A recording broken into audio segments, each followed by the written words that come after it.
राधे राधे, हरे कृष्ण। प्रिय भक्तजनों, आज का दिन अत्यंत पावन है क्योंकि आज है 15 मार्च, दिन है रविवार और आज एक अद्भुत और दुर्लभ संयोग बना है। आज के दिन पाप मोचनी एकादशी की पुण्यदायिनी तिथि और मीन संक्रांति का पर्व एक साथ आया है। जब ऐसी दिव्य तिथियां एक साथ आती हैं, तब शास्त्रों के अनुसार उस दिन किया गया स्नान, दान, जप और कथा श्रवण मनुष्य के जीवन के अनेक जन्मों के पापों को भी नष्ट कर देता है। इसलिए आज की इस पवित्र घड़ी में हम सबसे पहले मीन संक्रांति की पावन कथा का श्रवण करेंगे और उसके बाद सुनेंगे पाप मोचनी एकादशी की कथा। आप सभी भक्तजन इस कथा को पूर्ण श्रद्धा और भक्ति भाव से अंत तक अवश्य सुने ताकि इस कथा के श्रवण का पुण्य आपको अवश्य प्राप्त हो। तो आइए भगवान का स्मरण करते हुए प्रारंभ करते हैं मीन संक्रांति की पावन कथा। हिंदू पंचांग के अनुसार जब सूर्य देव अपने निरंतर भ्रमण के दौरान देव गुरु बृहस्पति की राशि मीन में प्रवेश करते हैं, तो उस पावन घड़ी को मीन संक्रांति कहा जाता है। मीन संक्रांति के साथ ही खरमास या मलमास का भी प्रारंभ होता है और खरमास के दौरान तिल, नए वस्त्र और अनाज का दान करने का विधान है। साथ ही सामर्थ्यवान लोग गाय या भूमि का भी दान करते हैं। पौराणिक मान्यताओं के अनुसार जब सूर्य देव 7 घोड़ों के रथ पर सवार होकर ब्रह्मांड की परीक्षा करते हैं, सूर्य देव को आदेश है कि वे कभी रुके नहीं, क्योंकि उनके रुकने से सृष्टि का चक्र और समय की गति जो थम जाएगी। सूर्य देव के रथ के 7 घोड़े निरंतर दौड़ते रहने के कारण एक बार अत्यधिक प्यास और थकान से व्याकुल हो गए। उन्हें देखकर सूर्य देव का हृदय द्रवित हो उठा। वे अपने घोड़ों को विश्राम देना चाहते थे, उन्हें पानी पिलाना चाहते थे, लेकिन उनके सामने धर्म संकट ये था कि यदि रथ रुक गया तो घोर अनर्थ हो जाएगा। जब सूर्य देव एक जलाशय के किनारे पहुंचे तो उन्होंने वहां पर 2 खर यानी 2 गधों को खड़ा देखा। सूर्य देव ने अपने प्यासे घोड़ों को पानी पीने के लिए वहीं छोड़ दिया और रथ की गति बनाए रखने के लिए उन दोनों खरों को अपने रथ में जोत लिया। क्योंकि गधे घोड़े की तुलना में बहुत धीमी गति से चलते हैं और वे सूर्य देव के तेज को सहन करने में भी सक्षम नहीं थे, इसलिए रथ की गति अत्यंत धीमी हो गई। जैसे ही सूर्य देव ने घोड़ों की जगह खरों को जोता, उनकी गति मंद पड़ गई और उनका तेज भी कुछ कम हो गया। इसी कारण इस पूरे मास को खरमास कहा जाने लगा। पूरे 1 मास तक सूर्य देव इन्हीं खरों यानी गधों के सहारे धीमी गति से चलते रहे ताकि उनके घोड़े विश्राम कर अपनी ऊर्जा पुनः प्राप्त कर सके। जब सूर्य देव मीन राशि का चक्र पूरा कर पुनः मेष राशि में प्रवेश करते हैं, तब वे अपने ऊर्जावान घोड़ों को वापस रथ में जोत लेते हैं और अपनी तीव्र गति पुनः प्राप्त कर लेते हैं। सभी प्रेम से बोलिए सूर्य नारायण भगवान की जय। मान्यता है कि जो भी मीन संक्रांति के पावन अवसर पर अपनी सामर्थ्य के अनुसार गौदान या फिर भूमि दान करता है, उसे वैकुंठ में मोक्ष की प्राप्ति के बाद सभी सुअवसर प्राप्त होते हैं। और जो धरती पर रहते हुए यदि धरती माता की कथा नहीं सुनता, माना जाता है कि उसे वैकुंठ लोक में भी धरती नहीं मिलती। इसलिए इन सभी कथाओं के बाद अंत में हम सब गौ माता और धरती माता की पावन कथा भी सुनेंगे। एक बार युधिष्ठिर महाराज ने भगवान श्री कृष्ण से पूछा, हे माधव, फाल्गुन शुक्ल पक्ष की आमलकी एकादशी का महात्म्य मैंने सुना। अब चैत्र कृष्ण पक्ष की एकादशी का क्या नाम है, ये बताने की कृपा कीजिए।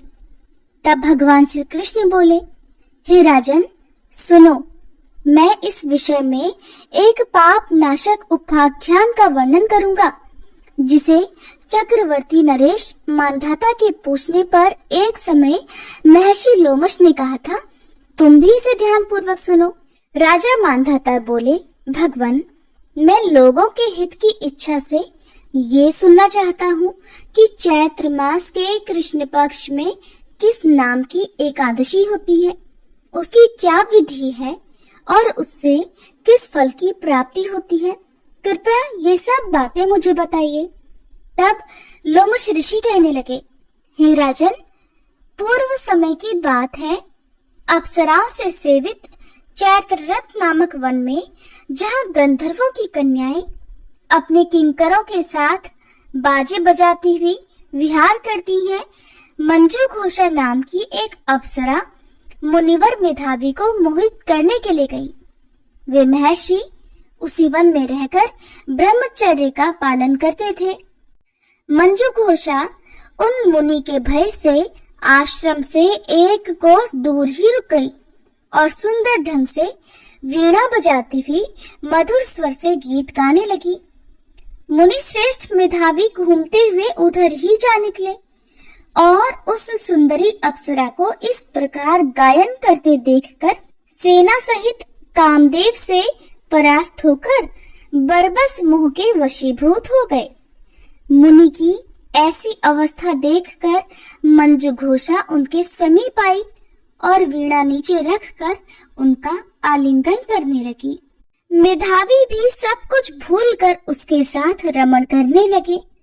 कामवश रमण करते हुए उन्हें रात और दिन का भी भान न रहा। इस प्रकार मुनिजनोचित सदाचार का लोप होने के कारण अप्सरा के साथ रमण करते करते उन्हें बहुत दिन बीत गए। मंजू घोषा अब देवलोक में जाने को तैयार हुई। जाते समय उसने मुनि श्रेष्ठ मेधावी से कहा, हे ब्राह्मण, अब मुझे अपने देश जाने की आज्ञा दीजिए। मेधावी बोले, देवी, जब तक सवेरे की संध्या ना हो जाए तब तक तुम मेरे पास ही ठहर जाओ। अप्सरा कहने लगी, ब्राह्मण, अब तक न जाने कितनी संध्या चली गई। आप मुझ पर कृपा करके जरा बीते हुए समय का विचार तो कीजिए। तब लोमशी आगे कहते हैं, राजन, अप्सरा की बात सुनकर मेधावी के नेत्र आश्चर्य से चकित हो गए। उस समय उन्होंने जब बीते हुए समय का हिसाब लगाया तब उन्हें पता चला कि उस अप्सरा के साथ रहते रहते तो उन्हें 57 वर्ष बीत चुके हैं। उसे अपनी तपस्या का विनाश करने वाली जानकर मुनि को उस अप्सरा पर बड़ा क्रोध आया। फिर उन्होंने उसे शाप देते हुए कहा, पापनी, तू पिशाचिनी हो जा।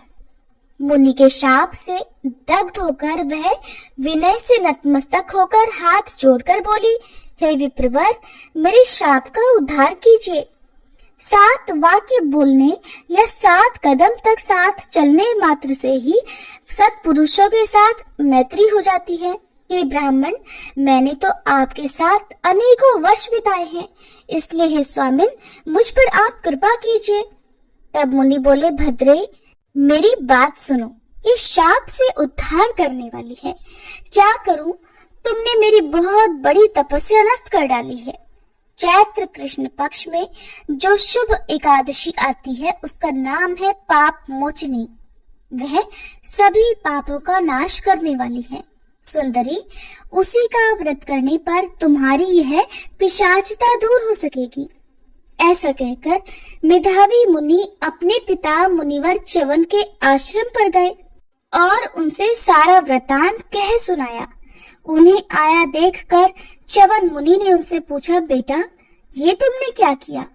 तुमने तो अपने समस्त पुण्यों का नाश कर डाला। मेधावी बोले, पिताजी, मैंने अप्सरा के साथ रमण करने का पातक किया है। आप कृपा करके कोई ऐसा प्रायश्चित बताइए जिससे इस पाप का नाश हो सके। तब च्यवन मुनि ने कहा, पुत्र, चैत्र कृष्ण पक्ष में जो पाप मोचनी एकादशी होती है उसका व्रत करने पर पाप राशि का विनाश हो जाएगा। पिता का यह कथन सुनकर फिर मेधावी मुनि ने उस व्रत का अनुष्ठान किया, जिससे उनका समस्त पाप नष्ट हो गया और वे पुनः तपस्या से परिपूर्ण हो गए। इसी प्रकार मंजू घोषा ने भी इस उत्तम व्रत का पालन किया।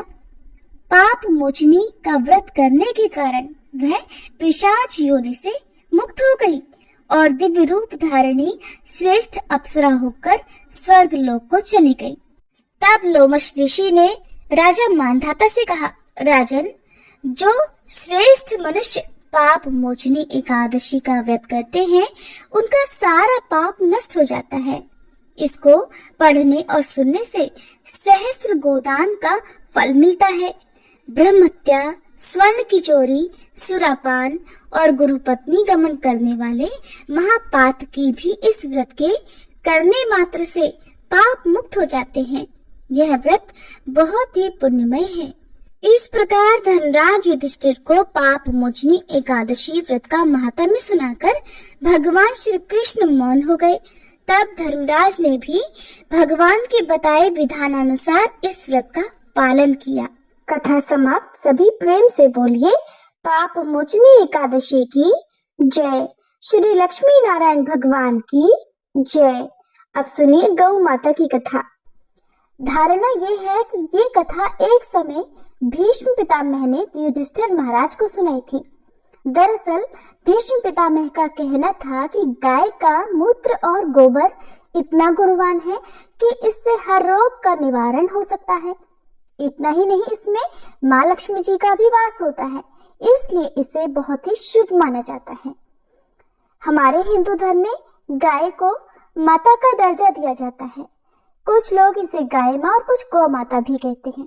यहाँ तक कि अगर हम शास्त्रों का इतिहास देखें तो गाय भगवान कृष्ण को भी बहुत प्रिय थी, इसीलिए तो वे अपना अधिकतर समय अपनी गौओं के साथ ही बिताया करते थे। एक बार देवी लक्ष्मी जी ने मनोहर रूप यानी बहुत ही अद्भुत रूप धारण करके गौओं के एक झुंड में प्रवेश कर लिया और उनके इस अद्भुत सुंदर रूप को देखकर गौओं ने पूछा कि देवी आप कौन हैं और कहां से आई हैं? गौओं ने ये भी कहा कि आप पृथ्वी की अनुपम सुंदरी लग रही हो। तब गायों ने एकदम से कहा कि सच सच बताओ, आखिरकार तुम हो कौन और तुम्हें कहाँ जाना है? तुम यहाँ क्यों आई हो? तब देवी लक्ष्मी जी ने, जो कि बहुत अद्भुत रूपधारी थी, उन्होंने विनम्रता से गौओं से कहा कि तुम सबका कल्याण हो। असल में मैं इस जगत में अर्थात संसार में लक्ष्मी के नाम से प्रसिद्ध हूँ और सारा जगत मेरी कामना करता है, मुझे पाना ही चाहता है। मैंने दैत्यों को छोड़ दिया था और इसलिए वे सदा के लिए नष्ट हो गए, श्रीहीन हो गए। इतना ही नहीं, मेरे आश्रय में रहने के कारण इंद्र, सूर्य, चंद्रमा, विष्णु, वरुण तथा अग्नि आदि सभी देवता सदा के लिए आनंद भोग रहे हैं। इसके बाद देवी लक्ष्मी जी ने कहा कि जिनके शरीर में मैं प्रवेश नहीं करती वे सदैव नष्ट हो जाते हैं और अब मैं तुम्हारे शरीर में ही निवास करना चाहती हूँ। लेकिन इसके बाद भी कथा समाप्त नहीं हुई, क्योंकि गौओं ने अभी तक माँ लक्ष्मी जी को अपनाया ही नहीं था। देवी लक्ष्मी जी की इन सारी बातों को सुनने के बाद गौओं ने कहा कि देवी आप बहुत चंचल हो, इसलिए आप कभी कहीं ठहरती नहीं। इसके अलावा आपका बहुतों के साथ भी एक सा ही संबंध है, इसलिए हमें तुम्हारी इच्छा नहीं है। तुम्हारी जहां भी इच्छा हो तुम चली जाओ। तुमने हमसे बात की, इतने में ही हम अपने आप को तुम्हारे कृतार्थ यानी तुम्हारी आभारी मानती हैं, लेकिन हम तुम्हें अपनाना नहीं चाहती। गौओं के ऐसा कहने पर देवी लक्ष्मी ने कहा कि ये तुम क्या कह रही हो? मैं तो दुर्लभ और सती हूँ, यानी मुझे पाना आसान नहीं है, फिर भी तुम मुझे स्वीकार नहीं कर रही। आखिरकार इसका क्या कारण है? यहाँ तक कि देवता, दानव, मनुष्य आदि सब कठोर तपस्या करके मेरी सेवा का सौभाग्य प्राप्त करते हैं, इसलिए तुम भी मुझे स्वीकार करो। और वैसे भी इस संसार में ऐसा कोई नहीं है जो मेरा अपमान करता हो। सभी मुझे चाहते हैं, सभी मुझे प्राप्त करना चाहते हैं। देवी लक्ष्मी जी की इन बातों को सुनकर सभी गौओं ने कहा कि देवी हम तुम्हारा अपमान या अनादर नहीं कर रही, बल्कि केवल तुम्हारा त्याग कर रही हैं, और वो भी सिर्फ इसलिए कि तुम्हारा मन बहुत चंचल है। तुम कहीं भी जमकर नहीं रहती, यानी एक स्थान पर नहीं ठहरती, इसलिए अब बातचीत करने से कोई लाभ नहीं, इसलिए तुम जहां जाना चाहती हो जा सकती हो। इस तरह से गौओं ने भी माँ लक्ष्मी जी का त्याग कर दिया। क्योंकि गौओं को पता था कि लक्ष्मी जी कभी किसी एक के पास नहीं रहती, बल्कि पूरे संसार में घूमती रहती हैं। फिर भी माँ लक्ष्मी जी ने हार नहीं मानी और इतना सब होने के बाद भी अपनी बात जारी रखी। आखिरकार देवी लक्ष्मी जी ने कहा, गौओं, तुम दूसरों का आदर लेने वाली हो और अगर तुमने मुझे ही त्याग दिया तो सारे जगत में मेरा अनादर होने लगेगा। इसलिए तुम मुझ पर भी अपनी कृपा करो। मैं तो तुम सबसे केवल सम्मान ही चाहती हूँ। तुम लोग सदा सबका कल्याण करने वाली, पवित्र और सौभाग्यवती हो, तो मुझे भी बस आज्ञा दो कि मैं तुम्हारे शरीर के किस भाग में निवास करूं। देवी लक्ष्मी जी के इस तरह आग्रह करने पर गौओं ने सोचा कि हर कोई तो देवी लक्ष्मी जी की कामना करता है, उन्हें प्राप्त करना चाहता है, और ये हमारी कामना कर रही है, तो गौओं का मन भी बदल गया। तब गौओं ने कहा, हे यशस्विनी, हमें तुम्हारा सम्मान अवश्य ही करना चाहिए, इसलिए अब तुम हमारे गोबर और मूत्र में निवास करो, क्योंकि हमारी ये दोनों वस्तुएं ही परम पवित्र हैं। तब माँ लक्ष्मी जी ने कहा, धन्यवाद और धन्य भाग मेरे, जो तुम लोगों ने मुझ पर अनुग्रह किया, यानी मेरे प्रति इतनी कृपा दिखाई। अब तो मैं ऐसा अवश्य ही करूंगी। मैं सदैव तुम्हारे गोबर और मूत्र में ही निवास करूंगी। सुखदायिनी गौओं, अर्थात सुख देने वाली गौओं, तुमने मेरा मान रख लिया, इसलिए तुम्हारा भी कल्याण हो। बस यही कारण है कि गौ माता की इन दो वस्तुओं को लक्ष्मी जी का ही रूप समझा जाता है। पद्म पुराण के अनुसार गाय के मुख में चारों वेदों का निवास है। उनके सींगों में भगवान शंकर और भगवान विष्णु सदा विराजमान रहते हैं। गाय के उदर में कार्तिकेय, मस्तक में ब्रह्मा जी, ललाट में रुद्र, सींगों के अग्रभाग में इंद्र, दोनों कानों में अश्विनी कुमार, नेत्रों में सूर्य और चंद्र, दांतों में गरुड़, जिह्वा में सरस्वती, अपान में सारे तीर्थ, मूत्र स्थान में गंगा जी, रोमकूपों में ऋषिगण, पृष्ठ भाग में यमराज, दक्षिण पार्श्व में वरुण और कुबेर, वाम पार्श्व में महाबली यक्ष, मुख के भीतर गंधर्व, नासिका के अग्रभाग में सर्प, खुरों के पिछले भाग में अप्सराएं स्थित हैं। भविष्य पुराण, स्कंद पुराण, ब्रह्मांड पुराण, महाभारत में भी गौ के अंग प्रत्यंग में देवी देवताओं की स्थिति का वर्णन मिलता है। गौओं का समूह जहाँ बैठकर आराम से सांस लेता है, उस स्थान की न केवल शोभा बढ़ती है, बल्कि वहाँ का सारा पाप ही नष्ट हो जाता है। तीर्थों में स्नान दान करने से, ब्राह्मणों को भोजन कराने से, व्रत उपवास और जप तप और हवन यज्ञ करने से जो पुण्य मिलता है, वही पुण्य गौ को चारा या हरी घास खिलाने से प्राप्त हो जाता है। कहते हैं कि जो मनुष्य प्रातः काल स्नान करके गौ को स्पर्श करता है, वह समस्त पापों से मुक्त हो जाता है। संसार के सबसे प्राचीन ग्रंथ वेद है और वेदों में भी गाय की महत्ता और उसके अंग प्रत्यंग में दिव्य शक्तियां होने का वर्णन मिलता है। गाय के गोबर में लक्ष्मी, गोमूत्र में भवानी, चरणों के अग्रभाग में आकाशचारी देवता, रंभाने की आवाज में प्रजापति और थनों में समुद्र प्रतिष्ठित माने गए हैं। मान्यता है कि गौ के पैरों में लगी हुई मिट्टी का तिलक करने से तीर्थ स्नान का पुण्य मिलता है। यानी सनातन धर्म में गौ को दूध देने वाला एक निरा पशु न मानकर सदा से ही उसे देवी देवताओं की प्रतिनिधि माना गया है। इसीलिए गाय को गौ माता कहते हैं। किसी भी शुभ अवसर पर गौ माता की इस कहानी को सुनने से हजारों तीर्थों में स्नान करने का और जीवन भर किए गए समस्त पुण्य कर्मों का पुण्य एक ही क्षण में प्राप्त हो जाता है। ये थी गौ माता की कहानी। प्रेम से बोलिए गौ माता की जय। धरती माता की कहानी। एक बार की बात है, एक बूढ़ी माई थी। वह धर्म और पुण्य अधिक करती थी। वह बूढ़ी माई इतना अधिक दान पुण्य और धार्मिक कार्य करती थी कि उसके धर्म पुण्य करने के कारण उसका घर सारा खाली हो गया। उसके घर में खाने को एक दाना तक नहीं रहा। यहाँ तक कि उसने जरूरतमंद लोगों को अपने घर की सारी आवश्यक वस्तुएं भी दान में दे दी। इसी तरह एक दिन उसके अत्यधिक धार्मिक पुण्य कार्य करने के कारण धर्मराज जी का सिंहासन डोलने लगा। तब धर्मराज जी कहने लगे, ऐसा कौन दानी हो गया जिसने धर्म पुण्य करके मेरे सिंहासन तक को हिला दिया। इसके बाद धर्मराज जी कहने लगे, अगर यह दानी इसी प्रकार दान पुण्य करता रहेगा तब तो ये मेरे सिंहासन को ही छीन लेगा।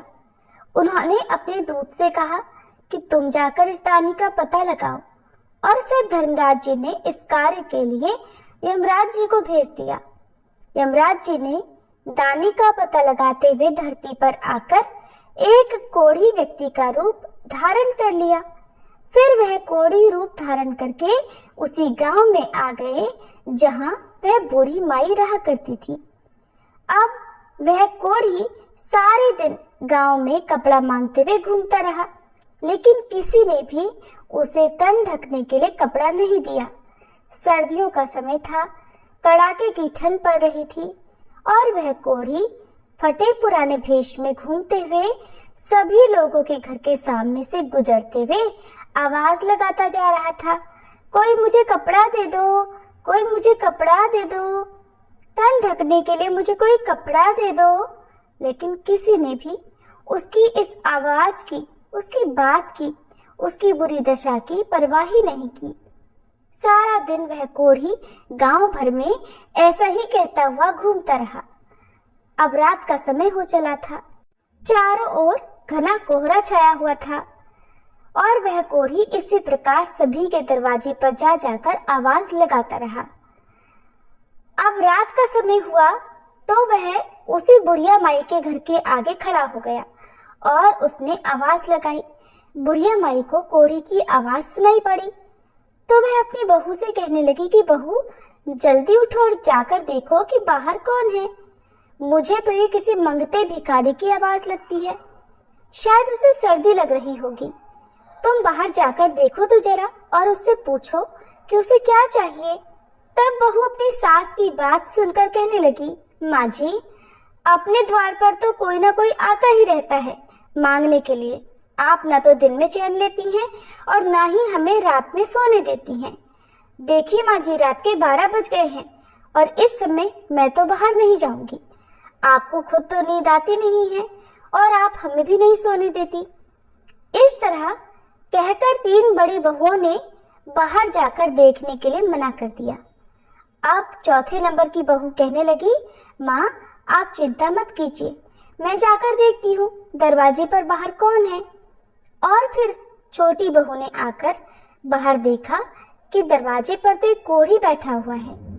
उसने कोढ़ी से पूछा कि बाबा आपको क्या चाहिए। तब वह कोढ़ी रूप धारण किए हुए यमराज जी कहने लगे, मैं कोढ़ी हूँ, मुझे बहुत सर्दी लग रही है, कृपया आप मुझे ओढ़ने के लिए कोई वस्त्र दे दीजिए। और फिर वह बहू उनकी बात सुनकर घर के भीतर चली गई। जाकर उसने अपनी सास से सारी बात बताई। बहू की सारी बात सुनकर बूढ़ी माई कहने लगी, बहू तेरे पिताजी के ऊपर जो कंबल है वही कंबल ले जाकर उस कोढ़ी को दे दो। ये बात सुनते ही बहू कहने लगी, नहीं माँ जी, अगर मैंने ऐसा किया तो पिताजी ठंड से मर जाएंगे। बूढ़ी माई ने फिर से बहू से कहा, अच्छा ठीक है, फिर मेरे ऊपर जो गुदड़ी है ये तुम अपने पिताजी पर डाल दो और उनका कंबल उतार कर उस जरूरतमंद भिखारी को दे दो। हम तो फिर भी घर के भीतर हैं, दरवाजा बंद करके बैठे हैं, लेकिन उस बेचारे के पास तो कुछ भी नहीं है। इस एक कंबल को ओढ़ने से उसका सर्दी से थोड़ा तो बचाव होगा। इसके बाद बहू अपनी सास की बात को मानते हुए कंबल लेकर गई और बाहर द्वार पर बैठे उस भिखारी कोढ़ी को दे दिया। वह भिखारी उस कंबल को लेकर उस द्वार से उठकर वहां से चल पड़ा। इसके बाद वह कोढ़ी भिखारी वेश बनाए हुए यमराज जी अपने वास्तविक रूप में आकर धर्मराज जी के पास आकर कहने लगे, महाराज ये लीजिए, ये कंबल गांव के बाहरी हिस्से में एक बूढ़ी माई रहती है और वह बहुत अधिक दान पुण्य करती है। उसके घर में तो एकमात्र यही कंबल बचा था और वह भी उसने मुझे दान में दे दिया। उसके घर में तो अब दान करने के लिए कुछ भी नहीं बचा। सब बात सुनकर धर्मराज जी कहने लगे कि अब तो वह बूढ़ी माई अवश्य ही मेरा सिंहासन ले लेगी। और फिर धर्मराज जी दूत से बोले कि तुम जाओ और उस बूढ़ी माई को यहाँ लेकर आओ। अब वह दूत धर्मराज जी की आज्ञा का पालन करते हुए बूढ़ी माई को लेने धरती पर आए और उसे साथ लेकर चले गए। बूढ़ी माई ने वहां पहुंचकर जैसे ही अपना पहला कदम उठाया रखने के लिए तो नीचे पानी था। उसे पैर रखने के लिए धरती तक नहीं मिली। ये सब देखकर बूढ़ी माई अचंभित रह गई और जहां बूढ़ी माई खड़ी थी वो वहीं खड़ी की खड़ी रह गई। फिर मन में कुछ सोच विचार करती हुई भगवान से कहने लगी, हे भगवान, ये सब क्या है? अब मेरा क्या होगा? मैं पाँव कहाँ रखूं? महाराज, मेरे पैरों के नीचे तो धरती ही नहीं है। मुझे धरती चाहिए, मुझे आप धरती दीजिए। भगवान बोले, बूढ़ी माई, धरती तो तुमने कभी मोल नहीं ली, फिर भला मैं तुम्हें कहाँ से धरती लाकर दूं? ये बात सुनकर बुढ़िया माई को क्रोध आ गया। मारे क्रोध के कहने लगी, जब मुझे यहाँ खड़ी रहने के लिए और चलने के लिए धरती ही नहीं मिलेगी तो फिर आप मुझे यहाँ लाए ही किस लिए हैं? धर्मराज जी कहने लगे, बूढ़ी माई, धरती तो जो मोल लेता है उसे ही यहाँ धरती मिलती है। फिर बूढ़ी माई विनय भाव से कहने लगी, महाराज, मैं ये सब नहीं जानती थी कि धरती किस प्रकार मोल लेते हैं। मुझे ये सब बताइए, आप कि बिना धरती के मैं यहाँ कैसे रहूंगी? यहाँ स्वर्गलोक में मेरा क्या काम? मुझे आप तो धरती मोल लेने की सारी विधि अभी बताइए और मृत्युलोक में वापस भेज दीजिए। मैं धरती मोल लेकर ही आपके दूतों के साथ वापस आ जाऊंगी। अगर मेरे बेटे बहू ने मेरे शरीर को जला दिया तो फिर मेरे लिए धरती मोल कौन लेगा और कौन धरती माँ की कहानी सुनेगा? फिर मैं तो धरती मोल भी नहीं ले सकूंगी और ना ही इस स्वर्ग का आनंद उठा पाऊंगी। इसके बाद धर्मराज जी बूढ़ी माई के दान पुण्य को मन में विचार करते हुए उनसे बोले, बूढ़ी माई, ठीक है, तू जा। और फिर ये कहकर धर्मराज जी ने अपने दूतों को बूढ़ी माई के साथ धरती पर भेज दिया। उधर बूढ़ी माई रात में ही मर गई थी।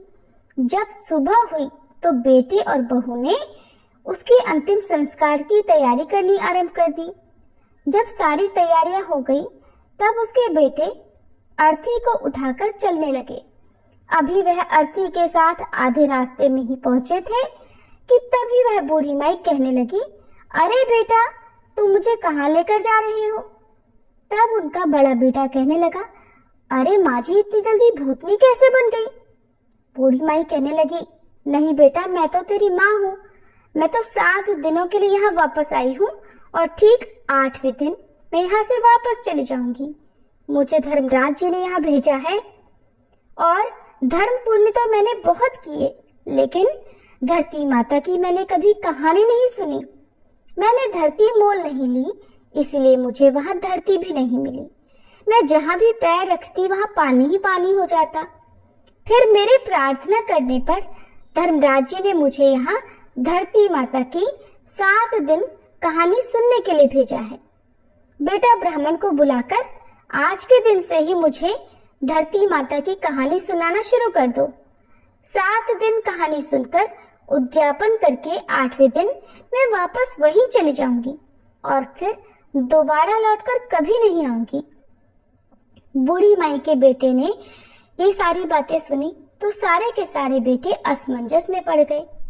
तभी एक बुजुर्ग पंडित कहने लगा कि बेटा, तुम्हारी माँ भगवान के दरबार में जाकर आई है और अपनी काया में फिर से आ गई है और ये सब सच सच कह रही है। भगवान ने ही इसे यहाँ भेजा होगा। इसे अभी घर ले जाओ, जलाओ मत। बुजुर्ग पंडित की बात सुनकर सारे बेटे समझ गए और फिर सभी लोग बूढ़ी माई को लेकर घर वापस आ गए। बुढ़िया माई के प्रति घर में प्रीति रखने वाले लोगों की भीड़ इकट्ठी हुई थी। वहां औरतें भजन गा रही थी। जब बहुओं ने ये देखा कि बूढ़ी माई को वापस ले आए, तब बहुएं आपस में कहने लगी, अम्मा नहीं मरेंगी, ये तो हमें मारकर ही दम लेगी। घर में इसने झाड़ू लगा दी है, सुई तक भी इसने घर में नहीं छोड़ी, यहाँ तक कि घर में चुटकी भर नमक तक नहीं छोड़ा, और फिर ये वापस आ गई है। बहू की ये सारी बात सुनकर बूढ़ी माई कहने लगी, बेटा मैं तो किसी को नहीं मार रही, तुम सब ने मुझे नहला तो दिया, अब ब्राह्मणी को बुलाकर उससे मुझे धरती माता की कहानी भी सुनवा दो। 7 दिन में ये कहानी नियमित सुनूंगी, और अगर मुझे धरती मिल जाएगी तो बेटा मैं फिर यहाँ से वापस चली जाऊंगी। और फिर उसके बेटे बहू ने 6 दिनों तक बूढ़ी माई को लगातार ब्राह्मणी को घर में बुलवाकर कहानी सुनवाई। 7वें दिन पानी का भरा हुआ एक लोटा, रोली मोली, 5 रुपए, 1.25 नाल का धागा, गुड़ की डली लेकर बूढ़ी माई अपनी बहू से कहने लगी, चलो बेटा तुम सब मेरे साथ पीपल के नीचे चलो, वहां चलकर हम सब बैठकर धरती माता की कहानी सुनेंगे। आज मुझे मेरे इस व्रत का उद्यापन करना है, तुम सब भी चलो, तुम सब भी इस कथा को सुनना, जिससे तुम्हें ये सारी पीड़ा ना देखनी पड़े। और फिर वह बूढ़ी माई अपनी सभी बहुओं और ब्राह्मणी को लेकर पीपल के पेड़ के नीचे पहुंच गई। वहां बैठकर ब्राह्मणी ने धरती माता की कहानी कही और बुढ़िया माई और सभी लोगों ने कहानी सुनी। कहानी की हुंकार दिए धरती माता की कहानी कहने के बाद 1.25 नाल का धागा, 5 रुपए और गुड़ की डली लेकर उस पीपल के पेड़ की जड़ में दबा दिया। फिर बूढ़ी माई हाथ जोड़कर बोली, लो धरती माँ, इसे स्वीकार करो। धरती माता, अब मैंने तुम्हें मोल ले लिया है, मेरे सभी पाप अब तुम समेट लो। अब मुझे आगे धरती मिलनी चाहिए, मुझे फिर यहाँ न आना पड़े। इस प्रकार से बूढ़ी माई ने 7 दिनों तक धरती माता की कहानी सुनकर उद्यापन कर दिया। बूढ़ी माई की बहुओं ने एक दिन धरती माता की कहानी सुनकर उद्यापन कर दिया। इस तरह बूढ़ी माई ने धरती माता की कहानी कही, उसका व्रत किया और स्वयं उद्यापन भी किया और बहू से भी उद्यापन करवाया। फिर जब सभी घर में लौटे तो बूढ़ी माई अपनी बहू से कहने लगी, बेटा आज मेरा यहाँ आखिरी दिन है, आज तुम मुझे सभी प्रकार का भोजन करा दो, मैं चली जाऊंगी और फिर दोबारा लौटकर कभी नहीं आऊंगी। तब बहू उससे कहने लगी, माँ जी क्या खिलाएं और कहाँ से लाएं, घर में तो तुमने कुछ छोड़ा ही नहीं। तब बड़ी बहू उन सभी को कहने लगी, कोई बात नहीं, तुम इतना कड़वा मत बोलो, मैं कुछ न कुछ प्रबंध कर लूंगी, मैं अभी पड़ोस में जाकर आती हूँ, माँ के करने के लायक भोजन तो मिल ही जाएगा। ऐसा बोलकर बड़ी बहू अपने अड़ोस पड़ोस के घरों में जाकर किसी से कुछ मांगती तो किसी से कुछ। इस प्रकार उसने अपनी सास के लिए सभी प्रकार का भोजन तैयार किया और फिर सास को जिम्मा दिया। तो बूढ़ी माई अपने बेटे बहू से बोली कि बेटा तुम सब भी भोजन जीम लो, और फिर सभी ने थोड़ा थोड़ा भोजन कर लिया। तब बूढ़ी माई उन सब से फिर से कहने लगी, बेटा मैं कल सुबह 4 बजे यहाँ से चली जाऊंगी और अब यहाँ कभी नहीं आऊंगी। आज यहाँ मेरा अंतिम दिन है, अब 12 बज गए हैं, तुम सब भी जाकर सो जाओ। बेटों के मना करने के बाद भी उन सभी को बूढ़ी माई ने नींद लेने के लिए भेज दिया। सभी अपने अपने कमरों में जाकर सो गए। अब अपने निर्धारित समय पर भगवान का विमान आया और बूढ़ी माई को लेकर चला गया। आगे जाने पर वहां बूढ़ी माई को अब धरती मिल गई थी। अब बूढ़ी माई भगवान से कहने लगी, हे भगवान, अब आप मेरी एक और इच्छा पूर्ण करो। तब भगवान कहने लगे, तुम्हारी अब कौन सी इच्छा पूरी करूं? तो वह बोली कि मेरे घर में मैं कुछ भी छोड़कर नहीं आई हूँ, मैंने तो सब कुछ दान में दे दिया, यहाँ तक कि मैंने गुड़, चाय, नमक ये तक घर में नहीं छोड़ा। और अब मेरे मरने के बाद मेरे बेटा बहू मेरा विधि विधान कैसे पूरा करेंगे? जो मैंने अब तक दान धर्म किया उसे 4 गुना करके आप लौटा दीजिए। तब भगवान बोले, ठीक है, मैंने दिया, तेरा किया हुआ दान धर्म तेरे बेटे बहू को 4 गुना करके मैंने उन्हें सब कुछ लौटा दिया। बूढ़ी माई अब तेरे घर में हर चीज की मौज होगी। उधर बूढ़ी माई के घर में जब सुबह हुई तो छोटी बहू उठाकर सभी को कहने लगी, उठ जाओ, चाय पी लो। माँ जी को तो आपने रात में खूब भोजन कराया है, वो तो इतनी जल्दी उठेंगी नहीं। ऐसा कहकर वह जेठानी के पास जाकर बोली कि जाकर संभालो अपनी सास को, तुम उनकी लाडली बहू हो ना, वो तो अकड़ के सोई है और अब उठती ही नहीं। तब बड़ी बहू उससे कहने लगी कि अकड़ के तो क्या सोई होंगी, उनके बताए अनुसार 7 दिन बीत चुके हैं, आज तो 8वां दिन है, सासू तो गई होंगी। और फिर छोटी बहू कहने लगी कि जाकर संभालो अपनी सास को। बड़ी बहू ने जल्दी जल्दी आकर सास को देखा और फिर वह दौड़ती हुई अपने पति के पास जाकर बोली, आपके चाय पी रहे हैं, माँ तो गई, माँ को संभाल लो, उन्हें आंगन में लाकर सुला दो। जब बूढ़ी माई को लाकर आंगन में सुला दिया गया तब सबसे छोटी बहू कहने लगी, मैंने सदा आप सबकी सुनी है, मैंने आपकी हर बात मानी है, आज आप सब मेरी बात सुनो। तब सभी कहने लगे, बताओ। तो वह कहने लगी कि इस लोटे में भरे हुए पानी से सासू माँ को छींटे लगा दो, नहलाई धुलाई तो पहले से ही है, अगर आप लोग रोए तो ये फिर वापस आ जाएंगी, इन्हें पानी का छींटा देकर उठाकर ले जाओ। तुम 4 भाई बहुत हो, 5वें की कोई जरूरत नहीं है, और उठाकर ले जाओ यहाँ से फटाफट और इनका अंतिम संस्कार करके आ जाओ, जिससे इनकी गति हो जाए।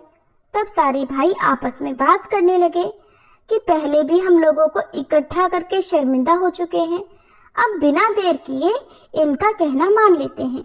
ऐसा विचार करके सभी भाइयों ने बूढ़ी माई को उठाया और चल दिए उनका अंतिम संस्कार करने शमशान की ओर। तभी रास्ते में पीपल के नीचे बैठी कुछ औरतें जो कहानी सुन रही थी कि बूढ़ी माई के बेटों को इस तरह जाते देखकर वो समझ गई और एक दूसरे से बोली, वैशाख का पावन महीना है, बूढ़ी माई तो मर गई और बहुओं ने भजन तक नहीं गवाए, चलो हम ही वहां चलकर भजन गाते हैं, 2-4 राम के नाम लिए जाएंगे। तो ये विचार कर वह सभी बूढ़ी माई के घर जाकर भजन गाने लगी। उधर बेटों ने बूढ़ी माई का अंतिम संस्कार कर दिया और अब वह घर की ओर आने लगे। उन्हें आता हुआ देखकर भजन गाने वाली औरतें बूढ़ी माई की बहुओं से कहने लगी, बहुओं जाओ और दरी लेकर आओ और यहाँ दरी बिछा दो। तब बहू कहने लगी, मरे न मराए बूढ़ी माई, उसे दाग देकर जब हमारे घर वाले आएंगे तभी हम दरी बिछाएंगी। तब वह भजन गाने वाली औरतें कहने लगी, लो आ गए सभी लोग, अब तो दरी बिछा दो। फिर दरी बिछाई गई। भजन गाने वाली औरतों ने खूब भजन गाए और भजन गाने के बाद वे अपने अपने घर को चली गईं।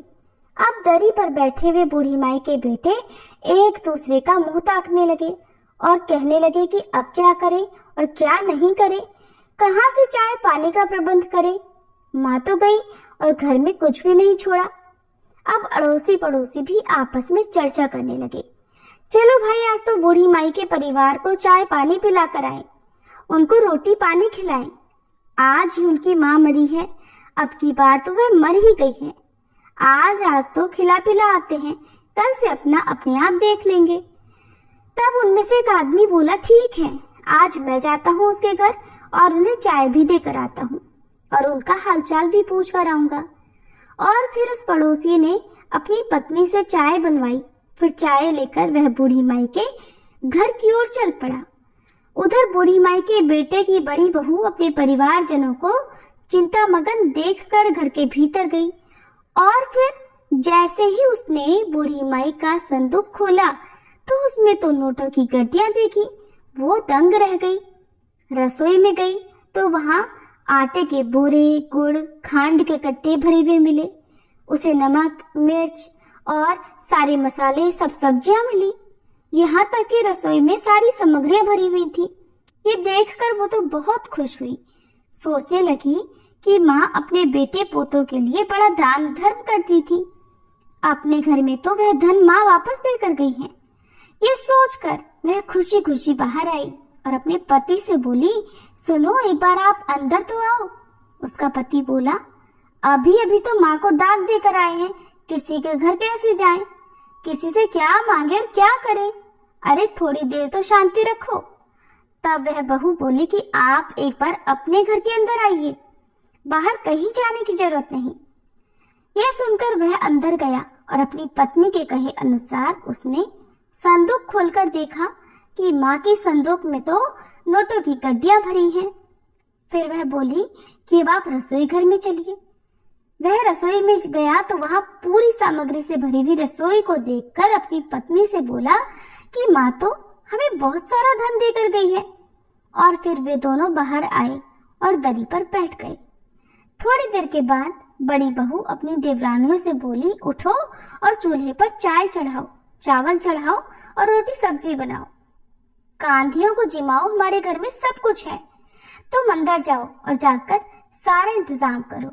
ये सुनकर सभी बहुएं अपने अपने कमरों में गईं।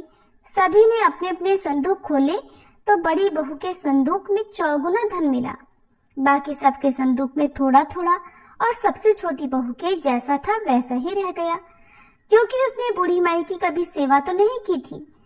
जब वह पड़ोसी चाय तैयार करके उनके घर में पहुंचा तो देखने लगा कि चूल्हे में तो उनके घर आग जल रही है।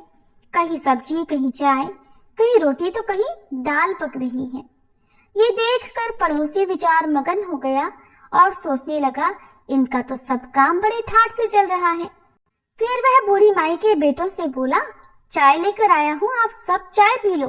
तब बूढ़ी माई का बेटा बोला, ठीक है, चाय तो दे दो, परंतु रोटी मत लाना। हमारे लिए रोटी हमारे घर में हम अपने आप बना लेंगे।